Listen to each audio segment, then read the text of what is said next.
Regardless of your photography level, I'm gonna show you today 5 tips that will allow you to increase your photography rates. And it doesn't matter your photography niche. It's gonna be valid for every photographer out there. And the first few tips are gonna be very obvious, but you wouldn't even believe how many people fail at them. And towards the end of the video, I'm gonna show you a few tips as well and a bonus tip towards the end that they are not as obvious, but they're gonna impact massively your photography fees. Have a good looking portfolio. If you follow my channel for quite a while now, I always push you to have a website. This will make you look way more professional towards clients, and it's not the same as having just an Instagram account. An Instagram account is not a portfolio. I keep saying this. So for example, if the client goes to your website and they see a very beautifully made website with amazing pictures, chances are that right away they're gonna consider you professional. If you don't have a website, they go to your Instagram account, and on top of that, it's not well presented, the feed, because sometimes can be a bit messy if you shoot within different niches. Right away, they're gonna expect amateur rates, beginner photographer rates.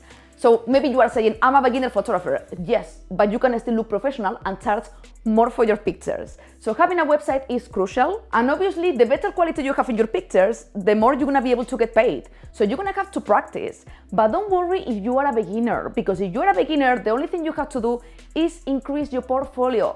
So many of you ask me, how I'm gonna increase my portfolio if I'm not shooting with clients?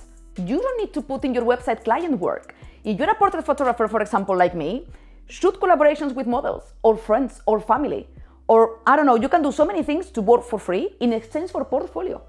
If you're a landscape photographer, just travel to places and do landscape photography. Product photography, I do have a video about this on my channel as well. You can shoot products in your place and start practicing, and the good looking ones, you're gonna select them and make a website. And nowadays, there is so many platforms out there to make websites, and you just have to select a template. So you don't need graphic design skills. You select the template and you just have to swap the pictures. And that's amazing for your photography. You don't want to exhibit your pictures in an Instagram account where you have to crop the images. Please don't do that and have a website for this. I will put a link below for a free trial for you to try the platform I use for years, which is my favorite one. And you follow my channel, you know which one it is. But I'm gonna put it below. Experiment with your pictures, templates, and you're gonna be able to see how much more professional you're gonna look. And also, I do have a video dedicated for this on my channel, how to do a photography portfolio the right way, where I teach you exactly what you have to put on a website to get bookings. So the clients don't go to your website and they step back. No, you wanna make sure those clients see your website and they book you. So I do have a video about that. I'm gonna link it down below as well. And before I carry on, if you like photography, creativity, and you want to make a living from your camera, please subscribe to my channel because I do weekly videos about these topics. And finally, I'm gonna start traveling again. I've been stuck in London for 2 years for obvious reasons. So you can expect travel vlogs on my channel as well, related with my life as a photographer. So expect a lot of photography on my travels as well. So the next tip would be having a niche-focused portfolio. I don't mean that you have to have just one niche in your photography portfolio. Many photographers know exactly the niche they want, and they go for it, and that's fine. But if you like to shoot within different niches, like me, even though I'm a portrait photographer, what you have to have is a very well-organized portfolio. Thing that you cannot have on Instagram. This is another reason why you have to have a website. I'll show you later mine, so you're gonna be able to see how organized it is regarding niches. But why I say this, why you have to be organized and actually make one niche stand out. I think I put this example time ago in another video, but if you wanna go to a restaurant to eat Spanish food, obviously I'm gonna say Spanish because I'm Spanish, would you go to a Spanish restaurant, or would you go to a restaurant where they have so many different menus and a couple of Spanish dishes? You would go to the Spanish restaurant with one menu, because right away you're gonna think it's gonna be way better quality and proper Spanish food. So with photography it's the same. If someone is looking for a portrait photographer and they go to your website and they see landscape, travel, portrait, product, they're gonna be so freaking confused. They're gonna step back and they're not gonna book you, or they're gonna expect you to offer them a very low fee because you are an amateur, because that presentation, it looks very amateur. So don't do that. So this is my website, and as you can see here, you can see right away, I design all my website with portrait photography work everywhere because it's my main niche, but then I make sure I organize by menus as well, I shoot within different categories, like lifestyle photography, because I like to shoot within sports as well, sports photography.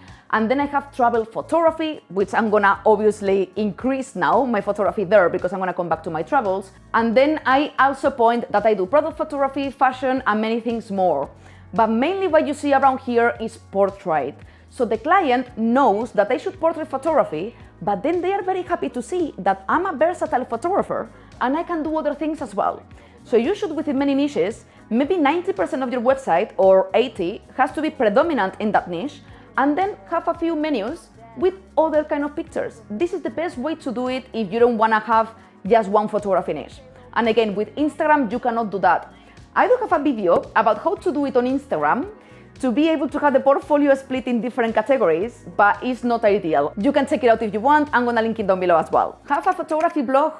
This is super easy nowadays if you have a website, obviously, because every platform out there, including the one I'm gonna link below, they allow you to have a blog and they give you even templates, and you just have to write about photography. And this is gonna give you a lot of credibility with clients, because right away, they're gonna see you know what you are doing or what you are talking about. So for example, even if you're a beginner, you can do this, because I'm sure you have basic knowledge of photography.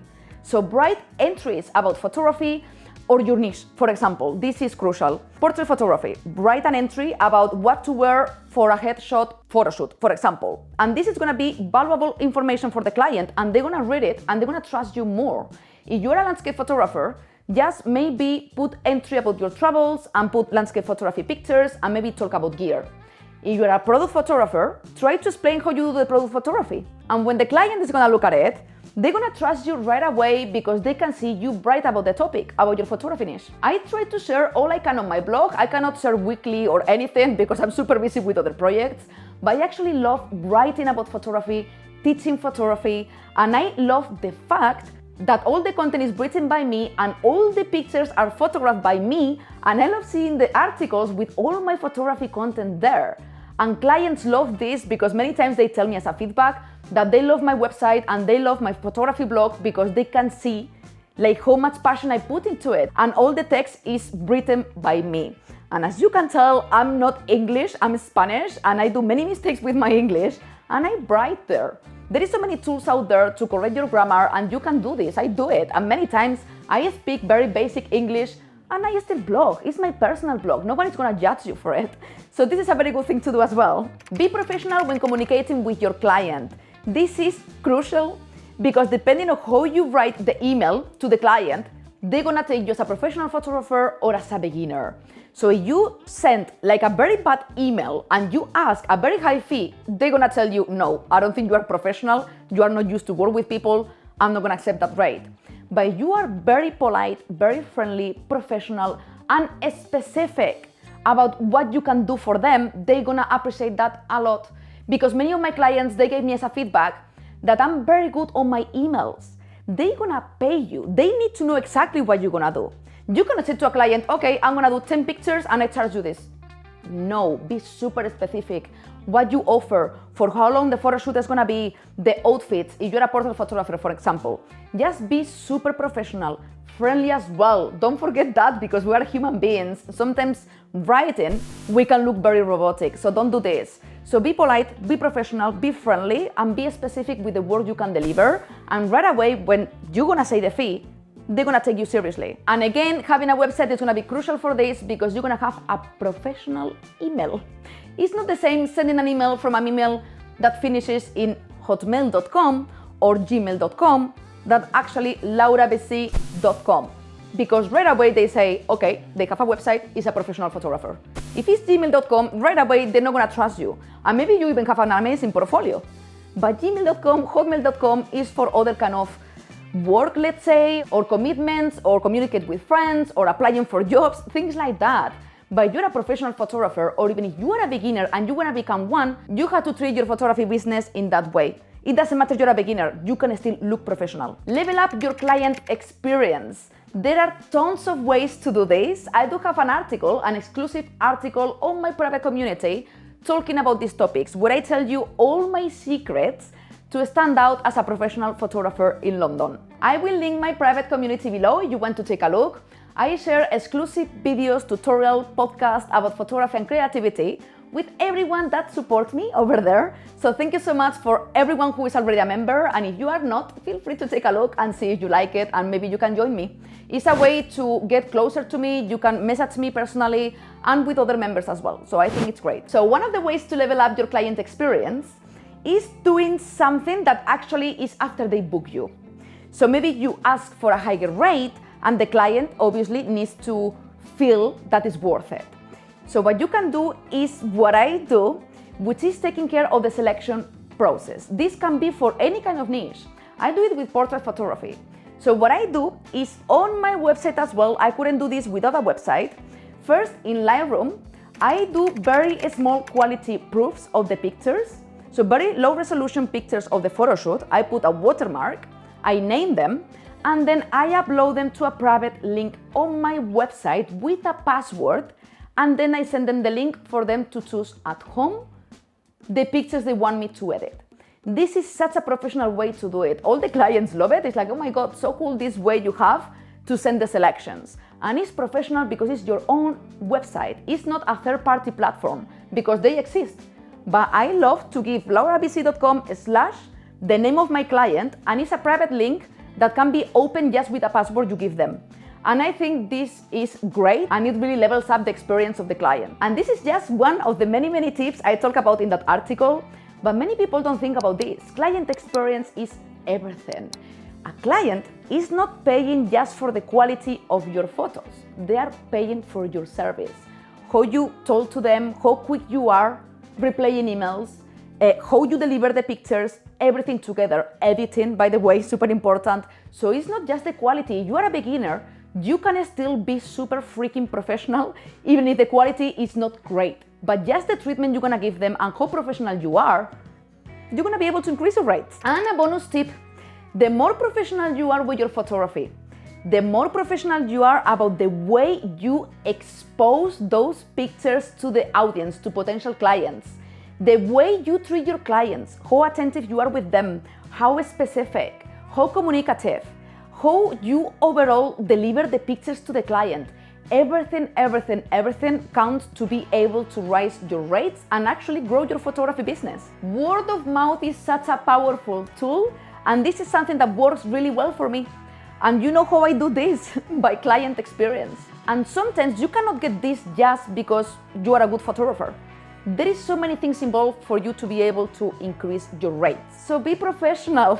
If you want to grow, if you want to be a professional photographer, it doesn't matter your level right now.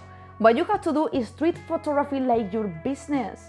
Many people nowadays, they have a camera, they take pictures, they put them on Instagram, cropped everywhere, and they expect that to bring them clients. No, it's an amazing tool. I do have a video about tips about what to share on Instagram to get clients. For that, Instagram is amazing. I use it for that all the time. You can check it out later. But it's not a portfolio. I'm sorry to tell you this if you don't have a website, but it's not a portfolio. And you cannot grow a photography business without a website. For many reasons I told you already. About the blog, about the email, about having branding as well, which is super crucial to look professional. And many other things like I'm not gonna mention because otherwise this video is gonna be too long. I think I made my point clear today. Anyway, if you took something good from this video, like it and subscribe if you didn't yet. And I will see you very soon. Ciao.